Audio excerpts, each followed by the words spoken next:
हरे कृष्णा। आज की श्रीमद् भागवतम क्लास में आप सबका हार्दिक स्वागत है।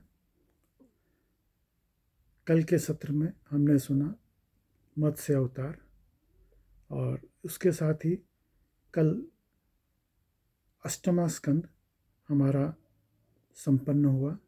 आज हम 9वें स्कंद के अंदर प्रवेश करेंगे। तो इसके अंदर सबसे पहले कथा आती है सुकन्या और च्यवन ऋषि की। सुकन्या जो है वो महाराज सरयाति की पुत्री थी और च्यवन ऋषि जो है वो बहुत ही तेजस्वी ऋषि थे। तो एक समय जो है वो महाराज सरयाति अपने पूरे सेना को और लोगों को लेकर के और वन की तरफ में गए घूमने के लिए, वन विहार के लिए। तो जहाँ पे च्यवन ऋषि तपस्या कर रहे थे उसके आसपास ही कहीं पे उन्होंने डेरा डाला। तो उनकी बेटी जो है वो सुकन्या वो इधर उधर घूम रही थी जंगल में।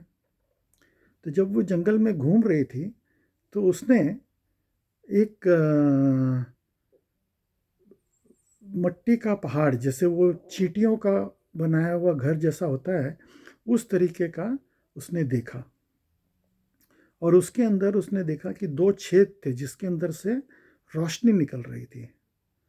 एक्चुअली में वो च्यवन ऋषि थे जो कि उस समाधि में बैठे हुए थे और उनके ऊपर वो मिट्टी चींटियों ने अपना घर बना लिया था और उनकी आंखें जो है वो उस 2 छिद्र के अंदर में उनकी आंखें चमक रही थी।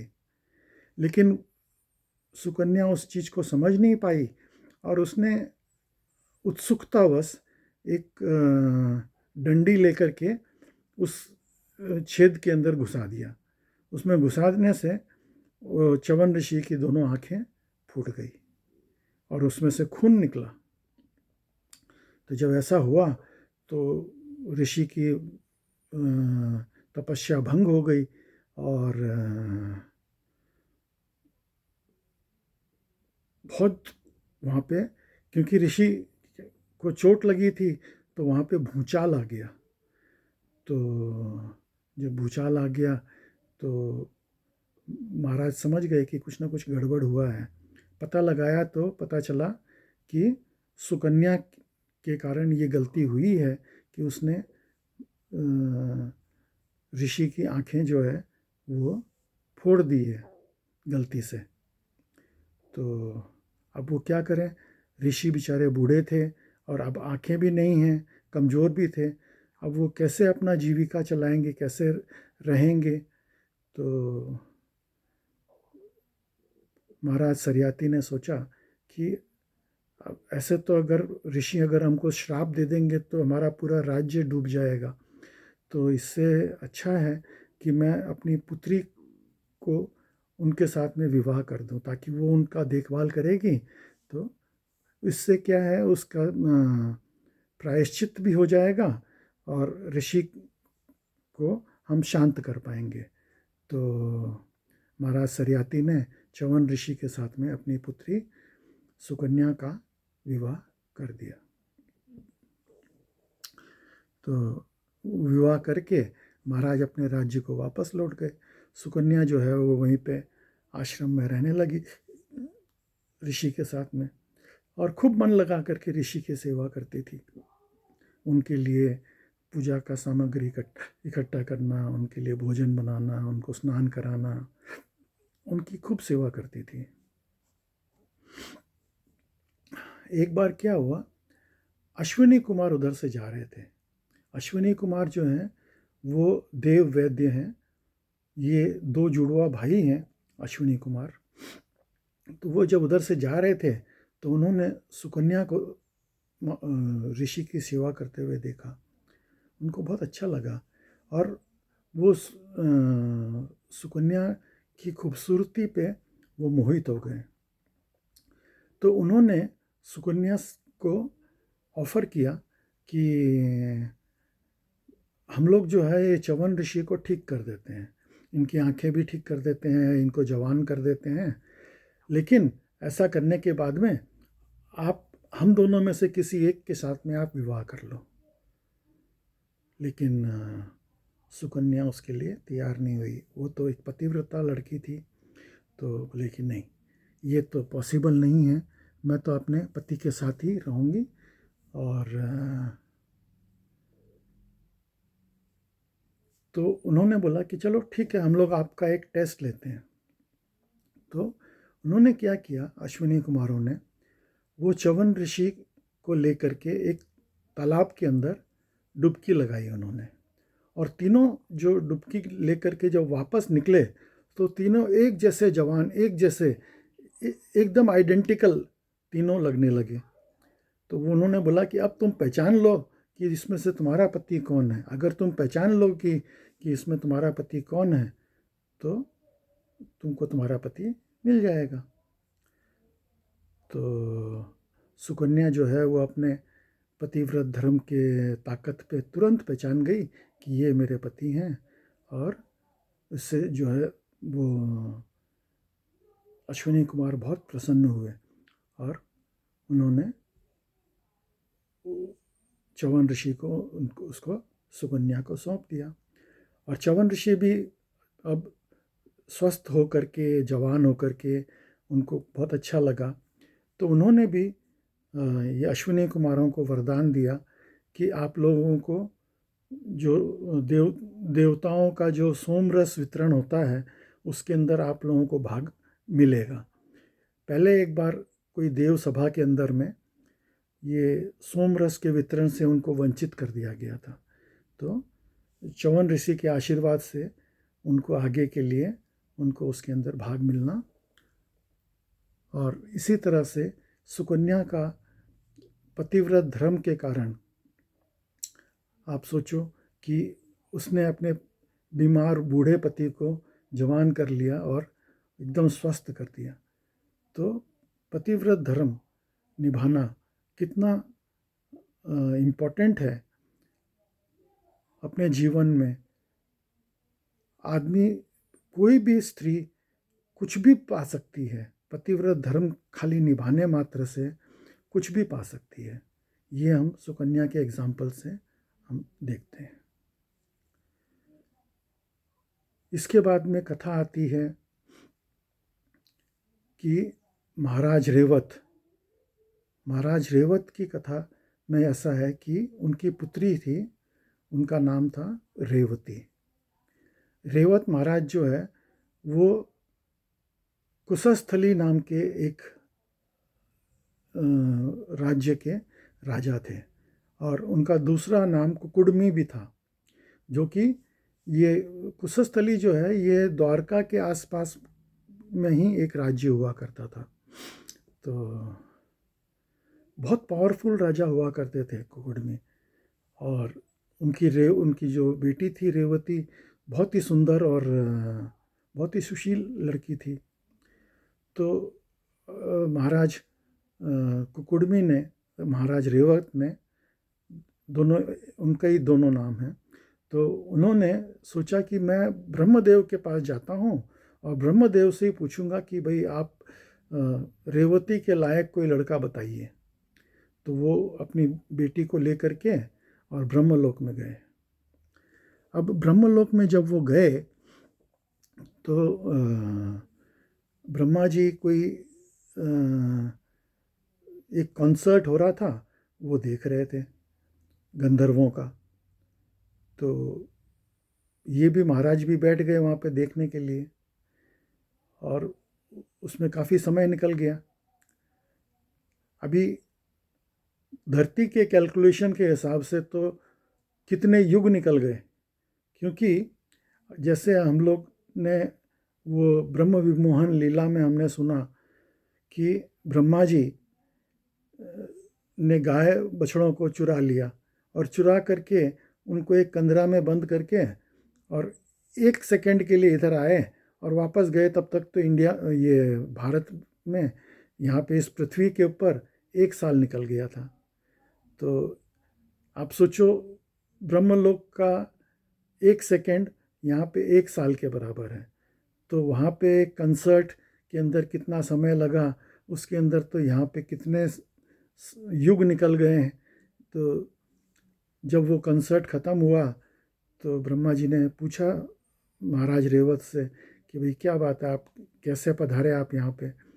तो महाराज रेवत ने बोला भाई मैं अपनी पुत्री के लिए कोई योग्य वर के बारे में आपसे पूछने आया था। तो ब्रह्मा जी हंसने लगे, बोले कि आप अब जो भी जिसको भी आप जानते थे वो सब तो ख़त्म हो गया, आपका राज्य भी ख़त्म हो गया, वहाँ पे कितने युग निकल गए हैं इस धरती पे।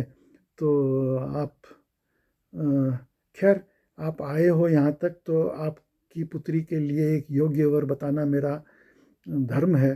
तो वो बोलते हैं कि अभी आप जब वापस जाओगे तो वहाँ पे भगवान कृष्ण के बड़े भाई के रूप में बलराम जी हैं, आप बलराम जी के साथ में रेवती का विवाह कर दीजिए। तो रेवत महाराज जो है वो रेवती को लेकर के वापस आते हैं और बलराम जी को ऑफ़र करते हैं कि भाई आप, ब्रह्मा जी ने बोला है आप मेरी पुत्री से विवाह कर लीजिए। अब रेवती जो है वो सतयुग की लड़की थी और बलराम जी वो द्वापर में थे, युग अलग अलग था। अच्छा, जैसे जैसे युग पलटी होता है वैसे वैसे आदमियों का हाइट शेप भी चेंज होता रहता है। अभी एक कैलकुलेशन के हिसाब से भगवान राम जो हैं उनकी लंबाई 13 फुट की थी धरती के कैलकुलेशन के हिसाब से, और चैतन्य महाप्रभु की लंबाई 7.5 फुट की थी, जो कि 550 साल पहले आए थे। और कृष्णा की लंबाई करीब 10 फुट की थी। तो अब आप ये सोचिए कि जैसे जैसे युग बदली होते हैं वैसे वैसे लंबाई चेंज होती रहती है। तो आदमियों के शेप शक्ल सब चेंज होती रहती है।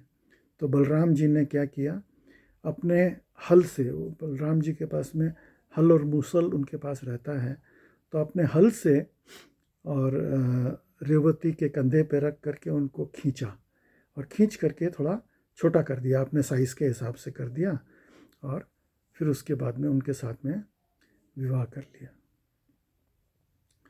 तो इस तरह से बलराम जी का रेवती के साथ में विवाह हो जाता है। इसके बाद में कथा आती है नाभाग की। नाभाग जो है, ये नाभाग नाम के ही 2 व्यक्ति थे, नाभाग पिता और नाभाग उनका पुत्र, दोनों का नाम नाभाग ही था। तो नाभाग जो है वो मनु के पुत्र थे और उनके कई पुत्र थे। तो उसमें से एक जो नाभाग था, जब उनके जो प्रॉपर्टी का डिस्ट्रीब्यूशन हुआ तो उनके जो दूसरे भाई थे, नाभाग के जो दूसरे भाई थे, उन लोगों ने चीटिंग किया। चीटिंग करके क्या किया कि नाभाग को कुछ नहीं दिया, उन्होंने सारा संपत्ति आपस में बांट लिया। और नाभाग थोड़ा सा सीधा था बेचारा, तो उसको बोला कि भाई आप एक काम करो, पिताजी को आप अपने हिस्से में ले लो। मतलब सारा धन दौलत तो उन्होंने ले लिया, और पिताजी जो है वो देखे कि पिताजी तो बूढ़े हैं, उनका क्या करना है उनको, वो उनके दे दिया कि भाई इनकी सेवा तुम करते रहो। तो इस तरह से उन लोगों ने चालाकी की। खैर, नाभाग जो है वो विचलित नहीं हुआ, वो अपने पिता के पास गया, बोला कि भाई आप जो है मुझे, मेरे हिस्से में आप आए हो, मेरे भाइयों ने जो है, तो नाभाग को लगा कि भाई ये तो इसके साथ में बहुत ही अन्याय किया है भाइयों ने। फिर भी चलो कोई बात नहीं। अभी क्या है कि किसी भी बुजुर्ग व्यक्ति के अंदर एक चीज़ होती है, और जो कि हम लोगों को हमेशा ध्यान रखनी चाहिए, कि उनका तजुर्बा, जो उनका तजुर्बा है वो तो अमूल्य है, वो किसी भी धन संपत्ति वगैरह से भी ज़्यादा होता है। तो उनको कई ऐसी कुंजी मालूम थी जिससे कि इसको, नाभाग को धन मिल सकता था। तो नाभाग ने अपने पुत्र को बोला, भाई आप एक काम करो, हिमालय की तरफ में आप जाओ, वहाँ पे अंगीरा ऋषि के जो शिष्य लोग हैं वो लोग कुछ यज्ञ कर रहे हैं, लेकिन उनका यज्ञ पूर्ण नहीं हो रहा है। बोले क्यों? बोले क्योंकि वो कुछ मंत्र का जो उच्चारण जो है वो इस सही तरीके से नहीं कर रहे हैं। तो उन्होंने, नाभाग पिता ने अपने पुत्र को बताया कि इसका उच्चारण इस तरह से होता है, तो इस तरह से तुम उनका उच्चारण करवाओगे तो उनका यज्ञ पूर्ण हो जाएगा, और यज्ञ पूर्ण हो जाएगा तो उनको जो वांछित फल है वो मिल जाएगा, और फिर जो वो जिस संपत्ति से यज्ञ कर रहे हैं वो उनकी जो भी बचेगी वो लोग वो तुमको दे देंगे। तो नाभाग अपनी पिता की आज्ञा से गया अंगिरा ऋषि के शिष्यों के पास में, और उनको उनका यज्ञ पूर्ण कराया। जब यज्ञ पूर्ण कराया तो वो लोग बहुत प्रसन्न हुए, उसने सही तरीके से मंत्र उच्चारण करके यज्ञ पूर्ण करा दिया। तो जो भी संपत्ति बची वो संपत्ति उन्होंने नाभाग को दे दिया। अब नाभाग उस संपत्ति को समेट ही रहा था, वो लोग तो अपना चले गए, अंगिरा ऋषि के शिष्यगण, और ये अपने सब कुछ समेट ही रहा था। तो इतने में वहाँ पे शिव जी आते हैं, और शिव जी आकर के बोलते हैं, बोले कि ये तो सारी संपत्ति मेरी है। तो बोले नहीं, वो तो अंगिरा ऋषि के शिष्यों ने मेरे को दी है। बोला नहीं, उसके तो बहुत पहले ही ये डिसाइड हो गया था कि यज्ञ का जो भी बचा हुआ भाग है वो तो मेरा है। वो दक्ष यज्ञ के अंदर जब ये डिसीजन हुआ था कि दक्ष ने सारा भाग खत्म कर दिया था शिव जी का, तो फिर उस यज्ञ को पूर्ण करने के लिए उस समय ये विधान बना था कि जो भी यज्ञ होगा उसका जो भी बचा हुआ भाग है वो शिव जी का होगा। तो यज्ञ का जो भी बचा हुआ भाग होता है वो शिव जी का होता है। तो शिव जी ने जब ये बताया तो नाभाग ने उनको प्रणाम करके बोला कि कोई बात नहीं, ये आपका भाग है तो आप ले लीजिए। तो शिव जी उससे बहुत प्रसन्न हुए और बोले कि नहीं नहीं, कोई बात नहीं, तुम्हारी जो सरेंडर है उसको देख करके मैं बहुत खुश हूँ कि तुम जो है इस तरह से सरेंडर हो और अपने पिता की सेवा कर रहे हो। तो वो बोलते हैं कि ये धन संपत्ति तुम रखो, और मैं तुमको इसके अलावा मैं तुमको भगवान की भक्ति भी तुमको मैं प्रदान करता हूँ। शिव जी जो हैं वो परम वैष्णव, वैष्णवा नाम यथा शंभु। तो वो कोई भी वैष्णव ही भगवान की भक्ति किसी को देने के लिए सक्षम होता है। तो शिव जी जो हैं वो भगवान के भक्त हैं, परम भक्त हैं, और उन्होंने नाभाग को भक्ति भी दी और वो संपत्ति भी उनको दी।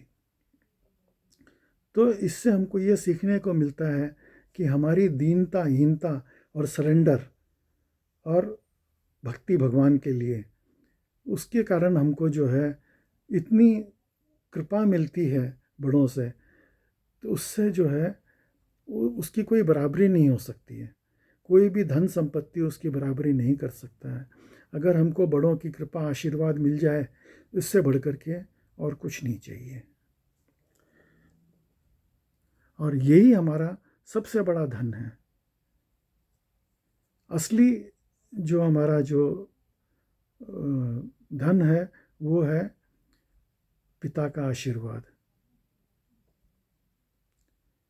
और वैष्णवों की दया। जैसे कि हमने देखा कि शिव जी के आशीर्वाद से ही उन नाभाग को जो है विष्णु की भक्ति मिली। तो ये वैष्णवों का आशीर्वाद ही परम है। तो वैष्णवों का आशीर्वाद, बुजुर्गों का आशीर्वाद, यही मेन है। तो इस तरह से ये नाभाग की कथा आपने सुनी। तो आज की भागवतम क्लास में आप लोग सब सम्मिलित हुए, उसके लिए बहुत बहुत धन्यवाद। हरे कृष्णा।